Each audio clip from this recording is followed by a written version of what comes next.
मृत व्यक्तीच्या नाक आणि कानात कापूस का ठेवतात? कारण ऐकून तुम्हीही थक्क व्हाल. अंत्यसंस्कारांच्या वेळी मृत व्यक्तीचा नाक आणि कानात कापूस ठेवलेला तुम्ही नक्कीच पाहिलं असेल. पण यामागे नेमकं कारण काय? चला जाणून घेऊया. मंडळी, गरुड पुराणानुसार मानवी शरीराला 9 द्वारे असतात. मृत्यूनंतर आत्म्याचा पुढील प्रवास शांततेत व्हावा आणि त्याचा शरीरावरील मोह कमी व्हावा या श्रद्धेतून ही द्वारे बंद करण्याची प्रथा आहे.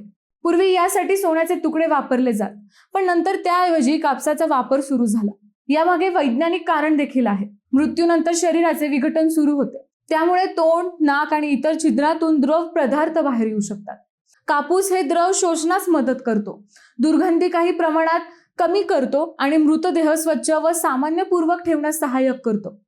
म्हणूनच ही प्रथा केवळ अंधश्रद्धा नसून श्रद्धा, परंपरा आणि व्यावहारिक स्वच्छता यांचा संगम मानला जातो.